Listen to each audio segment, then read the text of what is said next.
wowe mbonye ndakwinginze umva agahinda k'umuhanzi uhangana ubuhanga karara runumba ahanga agahura n'ingorane agaharanira guhanga muri mitima y'abakunze kubw'imitoma n'uwinangiye akamugarura mu rukundo atumwumbuje urwanjye reka mpamagara urwanjye ruze nuze nkunde ngwize tuze hehe no kubabarira mu rukundo nyumva ibisigo bya Gerard inganzo izira kuganzwa ngaho rero aha agaciro amajoro ndara ku bwawe maze ukore subscribe.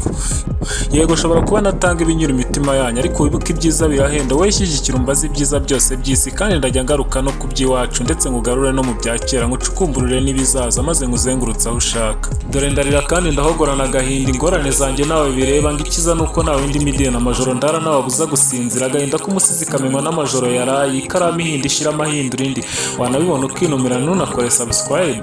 Gerard inganzo ufite inganzo nyinshi mu biganza nzabakoreramo nka siga paka musagambye ibisigo bikabiragano by'abifuza gususuruka ngaho rero minkungu ugomba nguganize bya kinyarwanda utere intambwe utigeze utoboraho watinye uteberwemo urukundo utane n'abakwanga bahindukemo abakunzi abakuzi bakubwire ko kuba warahisemo ibisigo bya Gerard inganzo atari ubuganzwa kuko ahari urwango rurahunga mu nganzo idahunga banirinda benshi guhaba bagahatana ngo ngwino urebe ibisigo bya Gerard inganzo. Nkurikira njye ndi igiti kidahundura kitarahaza buri muhinzi aha mu nganzo buri muhiga atahana umuhiga kese umuhigo yahiganye n'abahiga mu nganzo ya Gerard inganzo itaganzwa itayobya niyobwe na buri rucanege urwo ari rwo rwose kuko izira inenge ikanateza intambwe benshi bagana mu byishimo. Dore kandi ndasabye none minkungu ngomba undinde guseba underera hasi ukore ku kazogera uzunguze bahurure wahageze mbere unkurize imbehe ngugaburire ituze unteze intambwe nigeze mu buzima intera imbaraga ngume mu rugendo.